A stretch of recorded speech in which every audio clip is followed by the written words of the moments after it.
Sveiki visi į naują video ir šiame video mes kalsime tokias kaip ir V formos replės, kuries galėtų mums paimti kvadratinius metalus. Praeitame video matėte, kaip aš kaliau va šitą, kaip sakant, va šitas replės. Galite eiti pažiūrėti, praeitą savaitę kaliau, tai bus paskutinis video. Nu taip turi būti toks tvarkaraštis.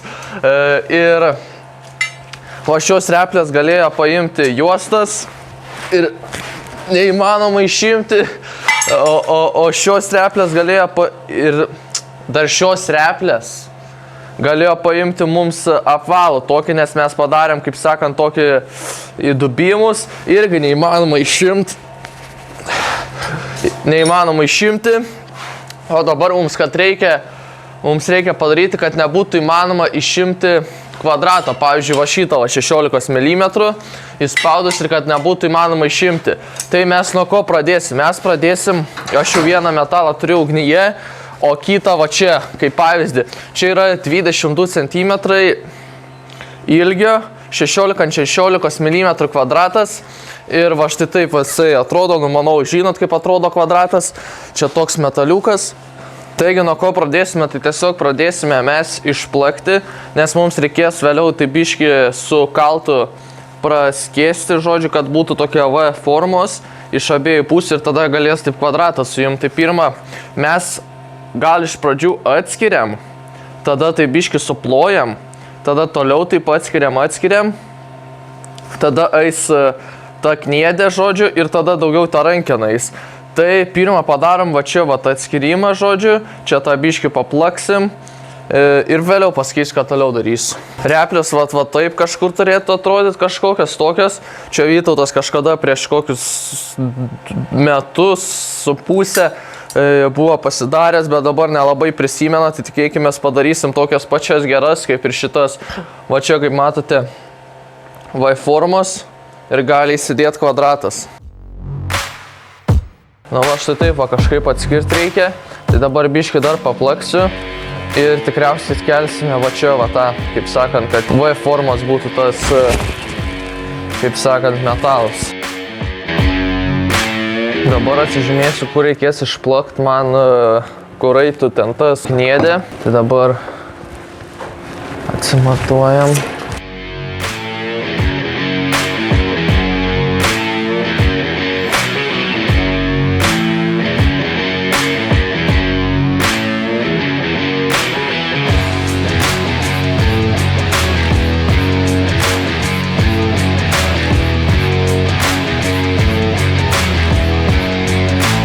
Tai va, štai toks va progresas, aš jau čia turiu išploninęs, va čia bus skylė, o va čia dabar ką darom, tai praskėčiam, žodžiu, su kaltu kalsim ir padarysim, žodžiu, įkalsim, va, kaip rodžiau ant planų replių, tai pradedam.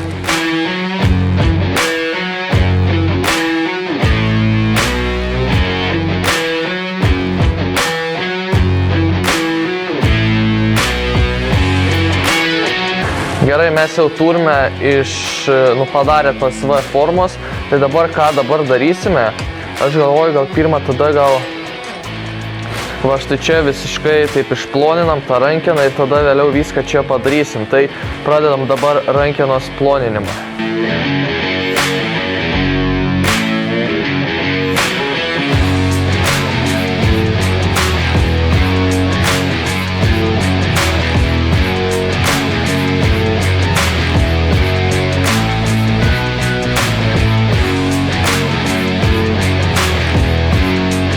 Turime jau mes pilnai išploninę ties čia ir dabar ką mes pradėsim daryti, tai mes pradėsim dabar, nu ko čia dabar pradėti, net nežinau iš tikrųjų, ar skylę kalt, man atrodo, gal skylę vėliau kalam. Jo, skylę, o gal skylę ir dabar iškalam ir tada va to suformuosim. Tai pirmą skylę iškalam ir tada suformuojam, tai pradedam.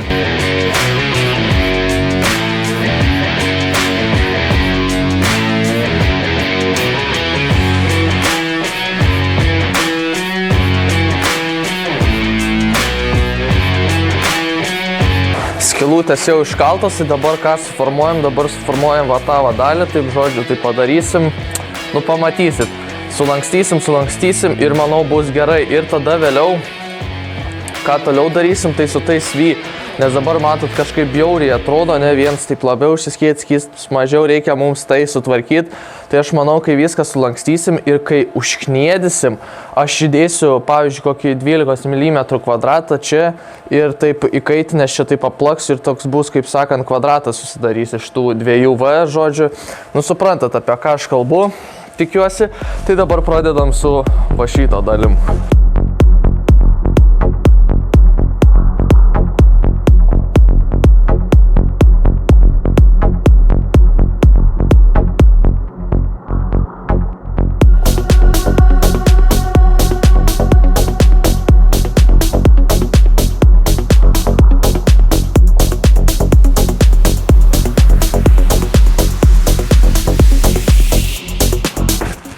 Gerai, sukniedėjau ir iš tikrųjų jau visiškai pabaigiau tas replės, tik beliko nušveisti ir va čia, pavyzdžiui, biškį nupjauti, kaip matote, čia biškį daugiau yra, tai nupjausiu ir čia biškį gal tuos galiukus apšveisti, kad nebūtų tokie aštris, nes čia biškį kažkaip, suprantat, kaip pjautas metalas, atsilikė ten tokie šuduliukai.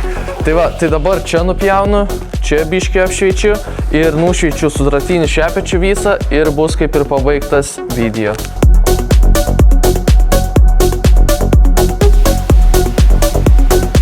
Na ir gerai, mes jau turime pabaigę tas replytes, aš turiu nušveitęs, viską padaręs, va štai taip jos mums atrodo, mano manimu gan gerai išėjo, bet viskas normaliai, tik kad aš per daug va čia, pavyzdžiui, įkaliau. Matot? Tai dabar man, pavyzdžiui, aš 10, kai įdedu metalą, jisai toks labai laisvai einasi. Bet aišku, jeigu kokį 16 įdedu metalą, tai jisai puikutėlį tinka jam, žinai. Tai be šansų to jo neišimsi, bet 10 išimsi. Tai va, biški va tame problema, bet čia nieko, mano anos replės gali, ten tos jos iš tikrųjų ir mažesnės, anos gali tai padaryti, tai tos biški bus stambesniems, kaip sakant, kvadratams. Tai va, štai taip va viskas atrodo, tai tikiuosi, kad patiko šis video ir tikiuosi, kad jūs pamokinau, kaip pasidaryti paprastas tokias replytes. Iš tikrųjų, daug labiau apsimoka nei nusipirkti, nes ir nusipirkti ten nekokias pardavinėja ir dar pamiršau pasakyti, kad kai perki ten tas replės, reikia būtinai žiūrėtis, kad va ta vieta būtų labai tokia stora, va ta vieta, nes čia visas paslenkimas vyksta va šitoj vietoj, kur tos kniedės. Tai jeigu ten, aš ten žiūriu, pavyzdžiui, Amazonį ar kur ten Jeff Bezos, žodžiu, žiūriu, tai jisai ten, ne jisai ten, žodžiu, ten tiesiog taip. Tai ten tokias pardavinėja, kur va čia va tiesiog suploninta, va čia pati silpniausia vieta yra pas jį, va čia silpniausia vieta ir yra ant visų replių tipo ir ten labai plona, tai iškart jas sulankstysi, suvarysi ir pavyzdžiui ten tie pirktiniai būna ten tokie stori ir vien tik tas storumas eina, va taip va. Vien tik va toks va storumas eina, ne? Tai kam tas toks didelis storumas, jeigu kuo ploniau, kuo ilgesnis, tuo ploniau turi eit, pavyzdžiui, va čia va matot, ir va taip va storėja, o va čia taip plonėja, nes taip ir turi būti, nes kam to nereikalingo metalo ir kam to nereikalingo svorio. Tai va, tai dar kartą sakau, kad tikiuosi, kad patiko šis video, subscribinam, komentuojam ir spaudžiam laiką, nežinau kelintą kartą, tai sakau, apsilankom vytautaskalvis.com, jeigu patinka kontentas. Jeigu norite kažką užsisakyti ir jeigu norite kažką nusipirkti, aš prieš Valentino dieną, žodžiu, nežinau kiek ten savaičių, gal 1-2 padarysiu, ten tokias gal širdutės, gal kažkas nusipirks, tai būtinai laukite to ir iki kito video.